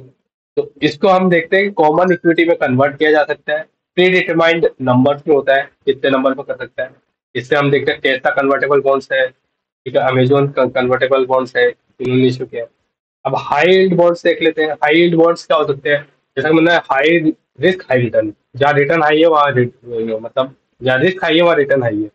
तो हाई यील्ड की बात कर रहे हैं, तो किस तरह से काम हो रहा है? ये यील्ड ज्यादा मिल रही है हमें, तो हमें जब भी यील्ड ज्यादा मिलती है तो हमारा रिस्क ज्यादा है। रिस्क ज्यादा कहाँ पे होगा? या तो लॉन्ग टर्म होगा, या कोई वो कंपनी लाइक फ्लॉड है बिल्कुल ही, कि उसकी परफॉर्मेंस अच्छी नहीं है, तो लो क्रेडिट रेटिंग्स है, जिनको कोई भी लोन देने को रेडी नहीं है, तो हाई इंटरेस्ट रेट पे लोन लेना चाहती है। हाई इंटरेस्ट रेट पर वो बॉन्ड इशू करती है, बट यहाँ पे अंडरलाइन सिक्योरिटी भी होगी। बॉन्ड इशू करती है तो अंडरलाइन सिक्योरिटी भी होगी, लेकिन हाई रिस्क है इसलिए यहाँ पे हाई रिटर्न मिलेगा। ये हम देखते हैं सीसीसी ग्रेड के जो कंपनीज है वो बॉन्ड इशू करती है, तो बिल्कुल लो ग्रेड बॉन्ड्स होते हैं जिनको बहुत कम लोग सब्सक्राइब करते हैं, क्योंकि इसमें रिस्क बहुत ज्यादा है, तो वहाँ पे इंटरेस्ट पेमेंट उनको ज्यादा मिलता है। नेक्स्ट सॉवरेन बॉन्ड्स, मैंने बताया गवर्नमेंट इशू करती है। कॉलेबल बॉन्ड्स होते हैं कि उनका कॉलिंग ऑप्शन होता है। मान लो हमने कोई बॉन्ड इशू किया 1 साल के लिए, लेकिन अगर हमने इशू किया कॉलेबल बॉन्ड, तो वो 1 साल से पहले भी उस कंपनी उसको कॉल कर सकती है। कि मान लो 6 महीने बाद भी कंपनी का पैसा आ गया, अच्छा 6 महीने बाद ही उसने रिकॉल कर लिया उस बॉन्ड को और उसके फेस वैल्यू दे दी। अब 6 महीने बाद ही कर लिया तो 6 महीने का ही इंटरेस्ट पेमेंट करना पड़ेगा। सपोज कूपन रेट 6% थी, तो 6 महीने का उसको केवल 3% ही एनुअल रेट से पे करना पड़ेगा। देन फ्लोटिंग रेट देखते हैं कि हम वेरी करता है, जो भी हमारा जो बॉन्ड की रेट है वो वेरी करेगा। वेरी कैसे करेगा? अगर इनको इंडेक्स कर दिया, हमने इसको किसी इंडेक्स से लिंक कर दिया, सपोज इन्फ्लेशन के साथ लिंक कर दिया। अब इन्फ्लेशन बढ़ रहा है, अभी बॉन्ड रेट हमारी चल रही है मान लो 6%, इन्फ्लेशन बढ़ा 1%, तो बॉन्ड रेट हमारे बढ़ गई मान लो 6.2%, तो ये आ जाएगी। इस तरह से बढ़ता रहेगा, ये वेरिएबल है। तो जिस तरह से हमारा इन्फ्लेशन बढ़ता जा रहा है या इन्फ्लेशन कम हुआ, जैसे मतलब डिफ्लेशन चला तो कम होती जाएगी। तो इस तरह से वेरी कर रहा है, तो ये हमारा फ्लोटिंग रेटिंग बॉन्ड्स हो गए। ग्रीन बॉन्ड्स होते हैं जो हम एनवायरमेंट रिलेटेड, ठीक है, एनवायरमेंट के बेनिफिट में हम काम करने वाली जो कंपनीज है, वो ग्रीन बॉन्ड इशू करती है। जैसे सोलर पावर प्रोजेक्ट में कोई भी कंपनी है, जैसे मान लो सुजलोन है, विंड पावर के लिए काम करती है, अगर उसको कैपिटल जनरेट करना पड़ रहा है तो ग्रीन बॉन्ड इशू कर सकती है, क्योंकि ये रिन्यूएबल एनर्जी पे फोकस कर रही है। जो एनवायरमेंट और क्लाइमेट रिलेटेड बॉन्ड्स है, उनको हम ग्रीन बॉन्ड्स बोलते हैं। तो इस तरह से इंडेक्स बॉन्ड मैंने पहले डिस्कस कर लिया, किसी इंडेक्स से रिलेटेड होता है, जैसा कि मैंने बताया कि इन्फ्लेशन है। तो इस तरह के ये डिफरेंट टाइप के बॉन्ड्स हैं। इससे और भी तरह के हो सकते हैं, लेकिन ये इंपॉर्टेंट है। इसी टाइप के हो गए, टर्म से आप डिस्कस कर सकते हैं। जैसे मसाला बॉन्ड्स होता है एक तरह से। मसाला बॉन्ड्स क्या होता है कि हम नॉर्मली क्या होता है कि हम जो बॉन्ड इशू करते हैं डोमेस्टिक मार्केट में करेंगे, फॉरेन मार्केट में करेंगे। डोमेस्टिक मार्केट में करेंगे तो हम जो Indian currency INR, Indian rupees में, उसी में ट्रांजेक्शन होता है, कोई इशू नहीं है। अगर ये फॉरेन करेंसी में बात करते हैं तो यहाँ पे डॉलर में ट्रांजेक्शन हो गया, कि मान लो इसमें गवर्नमेंट ने कोई सिक्योरिटी जी सिक्योरिटी इशू की है और फॉरेन कंपनी ने उसको सब्सक्राइब किया, तो वो पैसा डॉलर में भेजेगी। अगर डॉलर में भेजते हैं तो यार रिस्क रहता है एक्सचेंज रेट का, कि मान लो अब बाद में एक्सचेंज रेट क्या होगी, रीपेमेंट तो करना ही है। मान लो मेच्योरिटी के बाद में गवर्नमेंट को वो फेस वैल्यू का पैसा वापस देना पड़ेगा, तो वहां पे एक्सचेंज रेट का रिस्क रहता है।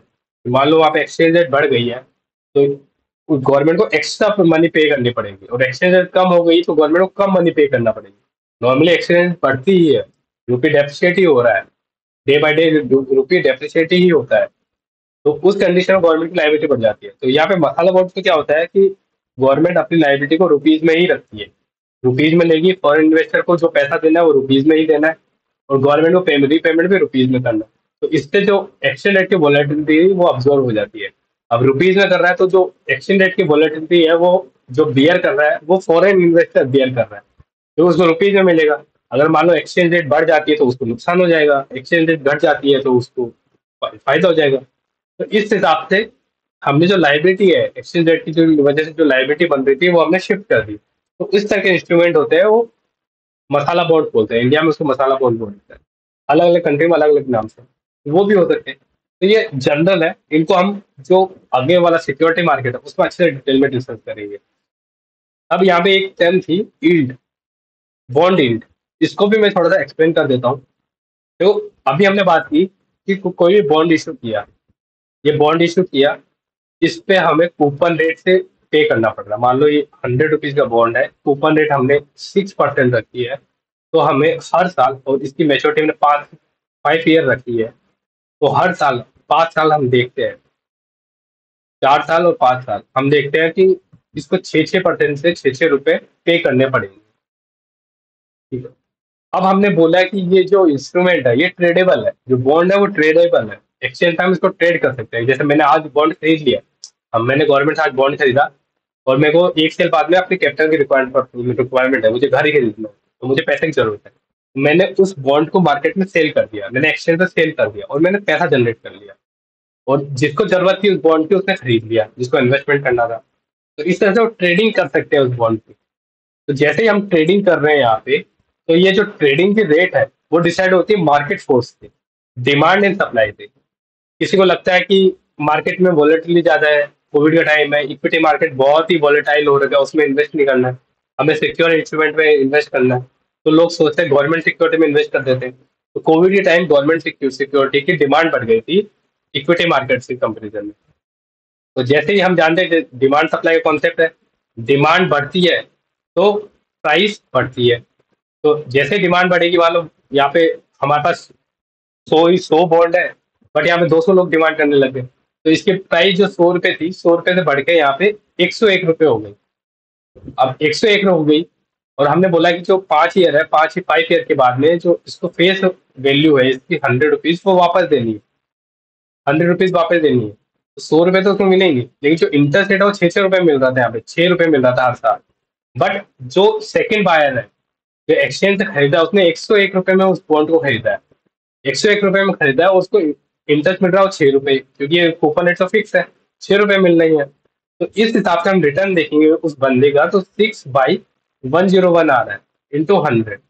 और जो फर्स्ट इन्वेस्टर था, जो ए इन्वेस्टर था जिसने डायरेक्टली खरीदा था, उसको 6 रुपए मिल रहे थे इंटरेस्ट रेट, और उसने 100 रुपीज में खरीदा था, तो उसको जो मिल रहा था वो 6% मिल रहा था। जो ए पर्सन है उसका जो रिटर्न आ रहा था वो 6 रुपए का आ रहा था, 6% आ रहा था।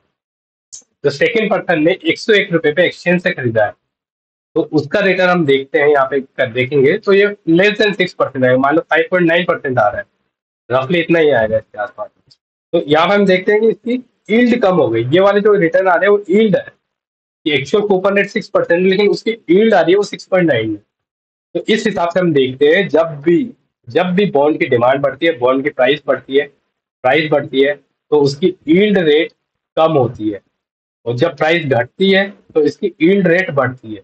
यहीं पे हम देखते हैं, अगर एक्सचेंज में ये 99 रुपीज में बिकता, ठीक है, B% 99 रुपीज में खरीदा होता है, A% से B% 99 रुपीज में खरीदा होता, तो उसका रिटर्न यहाँ पे क्या बनता, यहाँ पे 6 रहता, 6 तो 6 अपॉन 99 इंटू 100।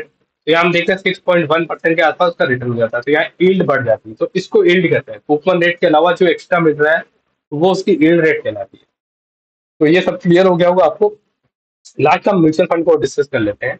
म्यूचुअल फंड क्या होता है? देखो, मैंने जैसा बताया कि जो हमारा इन्वेस्टमेंट है, वो मैंने बताया कि दो तरह से कर सकते हैं हम कैपिटल मार्केट में। जो कैपिटल मार्केट है उसको हम या तो इक्विटी में करेंगे या हम डेट मार्केट में करेंगे। डेट मार्केट में मैंने बताया आपको कि बॉन्ड होता है, ठीक है, डिबेंचर्स होते हैं, ये हमारे डेट इंस्ट्रूमेंट्स होते हैं। या इक्विटी मार्केट में हम देखते हैं कि शेयर्स है, ठीक है, जो शेयर्स है वो हमारी इक्विटी मार्केट है। तो म्यूचुअल फंड क्या करता है कि एक तो हम डायरेक्टली शेयर मार्केट में इन्वेस्ट कर सकते हैं, हमने आईपीओ में पैसा लगाया, तो आईपीओ में अगर हमें अलॉट हो गया तो हमने इन्वेस्ट कर दिया, कंपनी को पैसा मिल गया। या फिर हम सेकेंडरी मार्केट है, जो एक्सचेंज है, BSE या NSE, जो एक्सचेंज है उसके ऊपर हमने इसकी ट्रेडिंग की, वहां से हमने खरीदा, और जैसे जैसे शेयर की वैल्यू बढ़ती जा रही है हमारा रिटर्न बढ़ता जा रहा है, या शेयर की वैल्यू घटती जा रही है तो हमें लॉस हो रहा है, रिटर्न नेगेटिव में जा रहा है। तो इस तरह से काम होता है। म्यूचुअल फंड क्या करते हैं?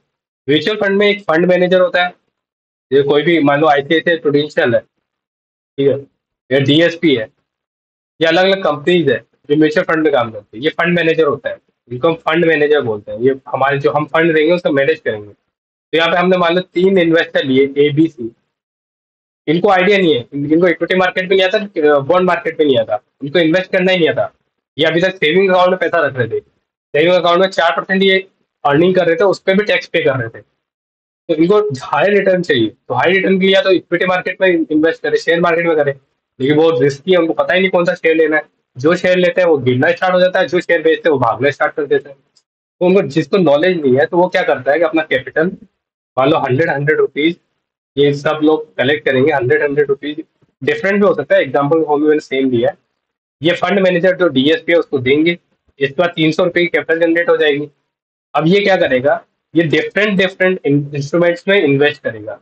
ये भी एक बास्केट में इन्वेस्ट नहीं करेगा, बास्केट ऑफ इंस्ट्रूमेंट में इन्वेस्ट करेगा। देखो एक थ्योरम है, always don't keep all eggs in one basket, कि जो अपने सारे एग्स हैं उनको एक बास्केट में मत रखो, क्योंकि अगर वो बकेट नीचे गिरती है तो सारे एग्स टूट जाएंगे। तो जो एग्स है उनको डिवाइड कर दो, ABCDEF, डिफरेंट टाइप के बास्केट में रखो। तो अगर एक बास्केट खराब होती है तो हमारे पास बाकी रिमेनिंग बास्केट में जो एग्स है वो सेफ रहेंगे। तो इसी तरह इसी कॉन्सेप्ट में म्यूचुअल फंड काम करता है। वो करेगा, पहले मान लो कंपनी है, कंपनी वन के शेयर में डाल देगा कुछ पैसा, मान लो 50, यहाँ पे डाला 50 रुपये डाल दिए। फिर कंपनी सेकंड के अंदर उसने डाल दिए 40 रुपीज। देन बॉन्ड मार्केट में कंपनी का बॉन्ड ले लिया, एक कंपनी का बॉन्ड ले लिया, उसमें ये बहुत सिक्योर है तो यहाँ पे उसने 100 रुपये डाल दिए। देन गवर्नमेंट सिक्योरिटी ले ली उसने, गवर्नमेंट सिक्योरिटी इससे भी ज्यादा है तो इसने यहाँ पे 120 डाल दिए। तो टोटल करो कितना हुआ, 100, 200, 300, 310, अब 90 रुपीज बच रहे हैं। तो 90 रुपीज डाल दिए, मान लो कंपनी थ्री उसके ले लिए, जो अच्छी कंपनी है, ठीक है, जो स्टेबल कंपनी है, टाटा मोटर्स है जैसे, तो उसमें डाल दिया। तो ये ना 5 अलग अलग इंस्ट्रूमेंट में इन्वेस्ट कर दिया। अब इनमें से मान लो इनका रिटर्न सबका अलग अलग हो सकता है। अब इनकी जो अंडरलाइन एसेट्स है उनकी नेट वैल्यू निकाल लेते हैं। और मान लो इन सबके हमने 300 रुपये हमने जो इकट्ठा किए, 300 रुपये हमने इनमें डाल दिए। जैसे जैसे इनके अंडरलाइन एसेट्स शेयर की वैल्यू बढ़ती है तो इनकी वैल्यू बढ़ती जाएगी, म्यूचुअल फंड की रेट बढ़ती जाएगी। तो इस तरह से म्यूचुअल फंड काम करता है। म्यूचुअल फंड की डेफिनेशन देख लेते हैं। इन्वेस्टमेंट व्हीकल है, पूल मनी, मल्टीपल सोर्स से वो मनी को कलेक्ट करता है और डाइवर्सिफाई पोर्टफोलियो में इन्वेस्ट करता है। कौन कौन से में, स्टॉक्स में, बॉन्ड्स में और अदर सिक्योरिटी, जो भी सिक्योरिटी हो रहा है उसमें, तो उसमें वो करता है इन्वेस्ट। मैनेजमेंट देखते हैं, तो इसमें मैनेजमेंट मैंने बताया कि फंड मैनेजर होता है, वो उसको मैनेज करता है। फंड मैनेजर होता है हर एक म्यूचुअल फंड में, वो उसको मैनेज करता है। डाइवर्सिफिकेशन देखते हैं, इसमें हमने सारे अपने जो एक से वो अलग अलग बास्केट में रखते हैं। कुछ इक्विटी मार्केट में डाला है, कुछ बॉन्ड मार्केट में डाला है, कुछ डिवेंचर्स में डाला है। तो अलग अलग मार्केट में हमने इन्वेस्ट किया, तो हमारा रिस्क डिवाइड हो गया हर जगह। इसमें देखो रिटर्न हमें हो सकता है थोड़ा कम मिले, लेकिन हमारा जो रिस्क है वो डिवाइड हो गया। जैसा कि मैंने बताया कि हाई रिस्क हाई रिटर्न और लो रिस्क लो रिटर्न, तो रिस्क हमने कम किया यहाँ पे तो हमारा रिटर्न कम हो जाएगा। हो सकता है इन 3 कंपनी में से ये कंपनी का शेयर गिर जाता है, डाउनफॉल में चला जाता है, तो ये सब इंक्रीज कर रहा है, इनका इंक्रीज कर रहा है, तो इनके रिटर्न तो स्टेबल है, गवर्नमेंट सिक्योरिटी का स्टेबल है, कंपनी का बॉन्ड का स्टेबल है। इन 2 कंपनी के शेयर बढ़ रहे हैं, एक का कम हो रहा है, तो ओवरऑल हमारे गेन में रहेगा। सब डिफॉल्ट करेंगे तो हमारा हो सकता है लॉस में जाए, नहीं तो एक हमारा दूसरे को ऑफसेट कर सकता है लॉस को। तो इस तरह से काम करता है। टाइप्स देख लेते हैं। टाइप्स होते हैं कि एक इक्विटी फंड्स होता है जो मैंने बताई शेयर्स में इन्वेस्ट करता है। दूसरा बॉन्ड फंड्स होता है जिसमें बॉन्ड मार्केट में इन्वेस्ट करता है। या जो बीच का होता है, जो हाइब्रिड होता है, वो हाइब्रिड होता है जिसमें हम इक्विटी में भी कर रहे हैं इन्वेस्टमेंट और हम बॉन्ड मार्केट डेट मार्केट में भी कर रहे हैं। अब इसमें एक टर्म है NAV, net asset value. Net asset value क्या होती है, एनएवी। देखो कोई भी हम इंस्ट्रूमेंट इशू कर रहे हैं, जैसे मान लो हमने 300 रुपये की खरीदी वैल्यू, हमने टोटल वैल्यू 300 रुपये की खरीदी यहाँ पे, तो 300 रुपये हमने इन्वेस्ट कर दिए 5 कंपनीज में, ठीक है। अब 300 रुपये 5 कंपनी में इन्वेस्ट किया है हमने अभी तक, तो यहाँ पे अब हम क्या करेंगे, यहाँ पे अब हम क्या करेंगे कि इधर देखेंगे, यहाँ पे अगर इससे 300 रुपये कलेक्ट किए तो 300 के हमने मान लो 1000 यूनिट्स बेच दी, 300 के हमने 1000 यूनिट क्रिएट की और इनको इसके रेशो में डिवाइड कर दिया। अगर यहाँ पे मान लो 3 लोग इक्वल पेमेंट इक्वल पैसा दे रहे हैं तो ये इन सबको 333 यूनिट्स मिल जाएगी, ठीक है। अब इनकी यूनिट की रेट क्या होगी, जो टोटल कैपिटल है upon 100 units, 1000 unit equal to, हमारे यहाँ से हम देखेंगे 0.3, 1 यूनिट की वैल्यू हमारे पास 0.3 आ रही है। ये हमारा 1 यूनिट की वैल्यू 0.3 है। अब जैसे जैसे एसेट की वैल्यू बढ़ती जाएगी, अंडरलाइन एसेट्स कौन से, कंपनी ए, कंपनी बी, कंपनी सी या बॉन्ड्स है, इनकी वैल्यू बढ़ती जाएगी तो ये अंडरलाइन एसेट्स की वैल्यू बढ़ती जाएगी। 0.3 से मान लो 0.5 चला जाएगा। तो इस तरह से हमारे एनएवी की वैल्यू बढ़ती जाती है, उसके हिसाब से हमारे पास मान लो इसको 333 यूनिट्स मिली थी, इससे ये मल्टीप्लाई होता जाएगा और उसका अमाउंट बढ़ता जाएगा। इस तरह से ये एनएवी काम करता है। लिक्विडिटी देखा कि ट्रेडिंग कर सकते हैं हम, इसको म्यूचुअल फंड को ट्रेड कर सकते हैं, तो लिक्विडिटी हाई है, रिडेम्पशन है कि हम उसको कभी भी रिडीम कर सकते हैं, अपनी सिक्योरिटीज को सेल आउट करके हम उसके मार्केट से पैसा वापस विड्रॉ कर सकते हैं। टैक्स बेनिफिट्स है कि जो हम इस पर पेमेंट कर रहे हैं उस पर हमें कैपिटल गेन टैक्स ही देना पड़ रहा है। नॉर्मल अगर हमारे इनकम से 30% का आ रहा है, सपोज इनकम से 30% आ रहा है, बट अगर इस म्यूचुअल फंड में बात करते हो, हमें अगर शॉर्ट टर्म हमने रखा है 1 साल तक, हमें 15% ही टैक्स देना पड़ रहा है, और लॉन्ग टर्म में रखा है 1 साल के ऊपर, हमें 10% टैक्स पे करना पड़ेगा। तो इस तरह से हम देखते हैं इसकी लाइबिलिटी, यहाँ पे टैक्स कम देना पड़ रहा है। तो ये एग्जाम्पल्स है, मैंने बताया कौन कौन से एग्जाम्पल्स है कि म्यूचुअल फंड अलग अलग म्यूचुअल फंड्स होते हैं। जैसे मेरा DSP mutual fund, ICICI prudential mutual funds है, एसबीआई म्यूचुअल फंड्स है, बहुत सारे फंड्स हैं वो होते हैं। तो इस लेक्चर में देखो अभी इतना ही। नेक्स्ट लेक्चर में हम सिक्योरिटी मार्केट डिस्कस करेंगे, जिसमें हम डेट मार्केट पूरा अच्छे से देखेंगे, जिसमें बॉन्ड है, डिबेंचर्स है, किस तरह से होता है उसको ग्राफ से समझेंगे। इक्विटी मार्केट पूरा अच्छे से समझेंगे। इक्विटी मार्केट में आईपीओ देखेंगे, आईपीओ क्या होता है, जो अभी मैंने बताया, टर्म इंट्रोड्यूस की। आईपीओ क्या होता है, फॉलो ऑन पब्लिक ऑफरिंग क्या होती है, किस तरह से काम होता है, इक्विटी की ट्रेडिंग कैसे होती है, एक्सचेंज कैसे काम करते हैं, ये सब हम नेक्स्ट लेक्चर में डिस्कस करेंगे। अगर आपको इस लेक्चर की पीडीएफ चाहिए तो ये टेलीग्राम चैनल का लिंक है, इसको सब्सक्राइब कर लीजिए। ठीक है, यहाँ जाके सब्सक्राइब कर लीजिए, डिस्क्रिप्शन में भी आपको लिंक मिल जाएगा, वहाँ जाके आप लिंक से आप टेलीग्राम पे जाके इसको सब्सक्राइब कर सकते हैं। आप इस लेक्चर की पीडीएफ मिल जाएगी। ठीक है, अगर आपको ये लेक्चर पसंद आया, कॉन्सेप्ट क्लियर हुए हैं, तो आप इसको लाइक कीजिए, सब्सक्राइब कीजिए, शेयर कीजिए, जो अपने फेलो स्टूडेंट्स हैं उनके साथ शेयर कीजिए, कमेंट कीजिए, और क्या आपकी रिक्वायरमेंट है, कोई भी डाउट आप कमेंट कीजिए, उसको मैं आप नीचे आपके सॉल्व करूंगा।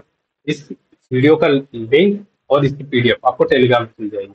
ठीक है, तो थैंक यू।